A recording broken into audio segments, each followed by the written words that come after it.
سے قتیبہ نے بیان کیا، انہوں نے کہا ہم سے امام مالک نے بیان کیا، ان سے عبد المجید بن سہل بن عبد الرحمن نے، ان سے سعید بن مسیب نے، ان سے ابو سعید خدری نے، ان سے ابو ہریرہ نے بیان کیا کہ رسول اللہ نے خیبر میں ایک شخص کو تحصیلدار بنایا، وہ صاحب ایک عمدہ قسم کی کھجور لائے۔ رسول اللہ نے دریافت فرمایا کہ کیا خیبر کی تمام کھجور اس طرح کی ہوتی ہیں؟ انہوں نے جواب دیا کہ نہیں۔ اللہ کی قسم یا رسول اللہ، ہم تو اسی طرح ایک سا کھجور اس سے گھٹیا کھجوروں کے 2 سا دے کر خریدتے ہیں اور 2 سا 3 سا کے بدلے میں لیتے ہیں۔ آپ نے فرمایا کہ ایسا نہ کرو، البتہ گھٹیا کھجور کو پہلے بیچ کر ان پیسوں سے اچھی قسم کی کھجور خرید سکتے ہو۔ صحیح بخاری حدیث نمبر 2201، صحیح بخاری حدیث نمبر 2202۔ ابو عبداللہ امام بخاری رحمہ اللہ نے کہا کہ مجھ سے ابراہیم نے کہا، انہیں ہشام نے خبر دی، انہوں نے کہا کہ میں نے ابن ابی ملیکہ سے سنا، وہ عبداللہ بن عمر کے غلام نافع سے خبر دیتے تھے کہ جو بھی کھجور کا درخت پیوند لگانے کے بعد بیچا جائے اور بیچتے وقت پھلوں کا کوئی ذکر نہ ہوا ہو تو پھل اسی کے ہوں گے جس نے پیوند لگایا ہے۔ غلام اور کھیت کا بھی یہی حال ہے۔ نافع نے ان تینوں چیزوں کا نام لیا تھا۔ صحیح بخاری حدیث نمبر 2203۔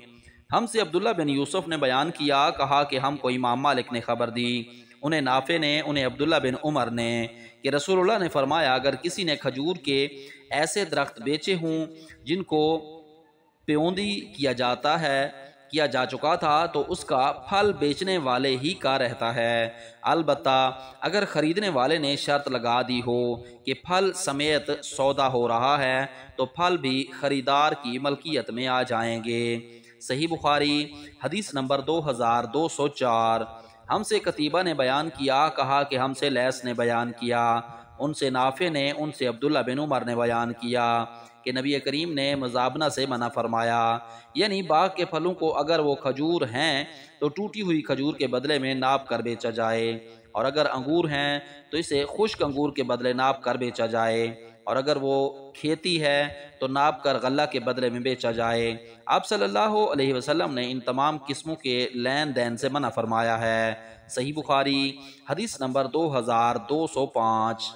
ہم سے قتیبہ بن سعید نے بیان کیا، کہا کہ ہم سے لیث نے بیان کیا، ان سے نافع نے اور ان سے عبداللہ بن عمر نے، کہ نبی کریم نے فرمایا جس شخص نے بھی کسی کھجور کے درخت کو پیوندی بنایا پھر اس درخت ہی کو بیچ دیا تو اس موسم کا پھل اسی کا ہوگا جس نے پیوندی کیا ہے، لیکن اگر خریدار نے پھلوں کی بھی شرط لگا دی ہے تو یہ اس امر دیگر ہے۔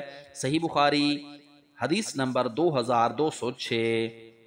ہم سے اسحاق بن وہب نے بیان کیا، انہوں نے کہا کہ ہم سے عمر بن یونس نے بیان کیا، انہوں نے کہا کہ مجھ سے میرے باپ نے بیان کیا، انہوں نے کہا کہ مجھ سے اسحاق بن ابی طلحہ انصاری نے بیان کیا، اور ان سے انس بن مالک نے بیان کیا کہ نبی کریم نے محاکلہ، مخازرہ، ملامسہ، منابزہ اور مزابنہ سے منع فرمایا ہے۔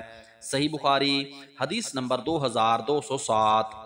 ہم سے قتیبہ نے بیان کیا، کہا کہ ہم سے اسماعیل بن جعفر نے بیان کیا، ان سے حمید نے اور ان سے انس نے، کہ نبی کریم صلی اللہ علیہ وسلم نے درخت کو ظہور سے پہلے ٹوٹی ہوئی کھجور کے بدلے بیچنے سے منع فرمایا۔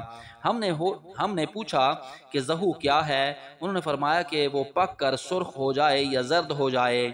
تم ہی بتاؤ کہ اگر اللہ کے حکم سے پھل نہ آ سکا تو تم کس چیز کے بدلے میں اپنے بھائی خریدار کا مال اپنے لیے حلال کرو گے؟ صحیح بخاری حدیث نمبر 2208۔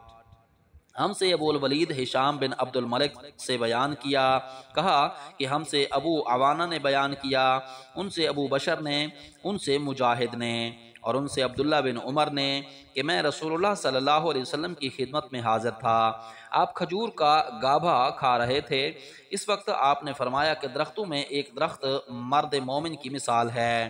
میرے دل میں آیا کہ کہوں کہ یہ کھجور کا درخت ہے، لیکن حاضرین میں ہی سب سے چھوٹی عمر کا تھا، اس لیے بطور ادب میں چپ رہا، پھر آپ نے خود ہی فرمایا کہ وہ کھجور کا درخت ہے۔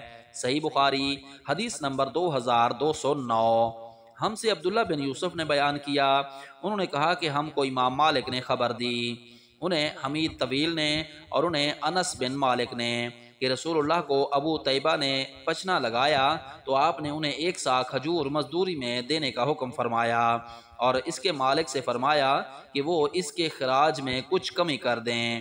صحیح بخاری حدیث نمبر 2210۔